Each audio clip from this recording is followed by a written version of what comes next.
আজকে যাব পাহাড় দেখতে। পাহাড় বলতে আমরা সাধারণত বুঝি কাপ্তাই, রাঙামাটি কিংবা বান্দরবন। এর বাইরেও একটা জগৎ আছে, সেটা দেখাবো আজকের ভিডিওতে। Welcome to my channel.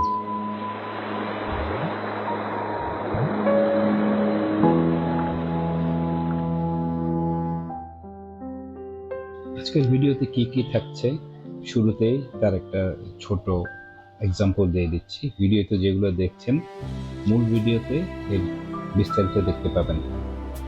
পাহাড় দেখতে দেখতে আমরা এই অংশগুলো কভার করব।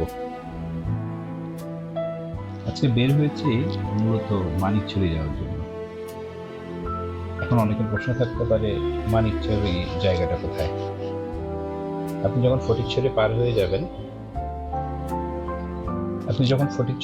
হয়ে যাবেন, শুরুতেই পড়বে পার্বত্য জেলা মানিকছড়ি, এরপর খাগড়াছড়ি, রামগড়।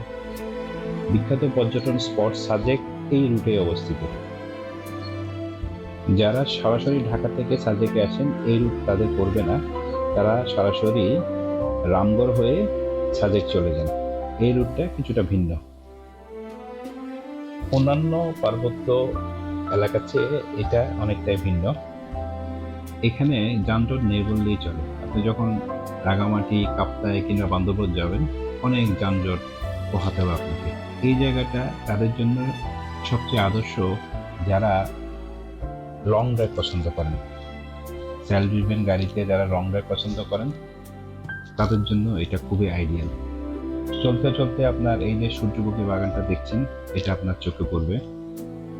আপনি যদি এখানে সরাসরি যেতে চান, আমি কাইন্ডলি মানা করবো আপনার, কেন হয়তো এটা কারো ব্যক্তিগত প্রপার্টি এবং এটা রাস্তা থেকে বেশ খানিকটা দূরে। আমি এখন সরাসরি যাই নাই। এই ভিডিওগুলি আপনি দেখতেই পাচ্ছেন, এগুলি ড্রোনের মাধ্যমে ক্যাপচার করা। সূর্যমুখী বাগান সচরাচর দেখা যায় না। এই রুটে যখন আপনি খাগড়াছড়ির দিকে চলতে থাকবেন, এই সূর্যমুখী বাগানটা আপনি দেখবেন। এই বাগান হয়তো 1 একর কিংবা 2 একর এলাকা জুড়ে। আমি যেটুকু বুঝতে পেরেছি, আমি চেষ্টা করেছি যতটুকু সম্ভব ভিডিও ফুটেজগুলো নেয়ার।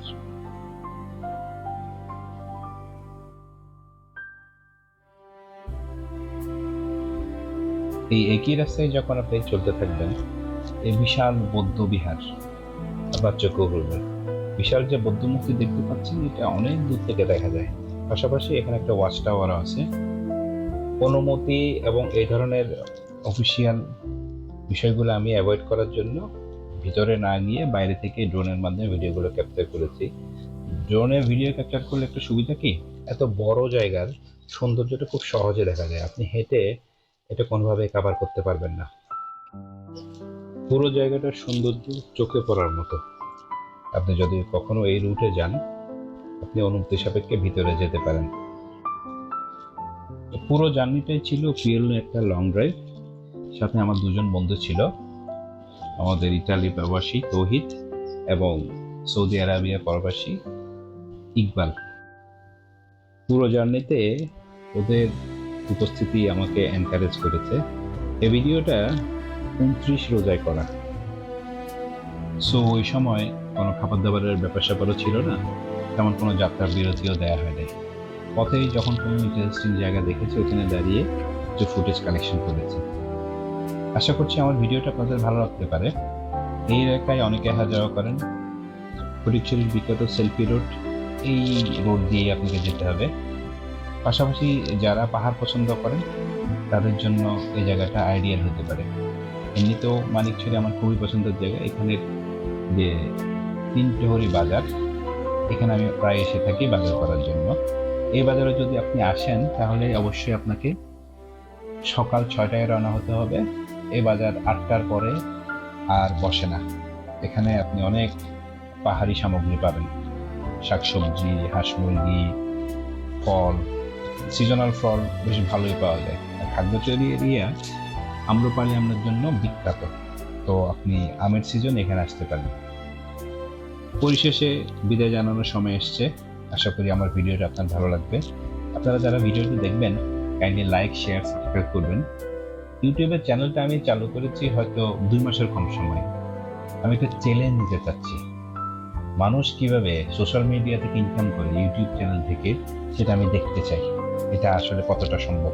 আশা করি আমার এই প্রচেষ্টাকে আপনারা সফল করবেন। সবাইকে ধন্যবাদ। Enjoy the video.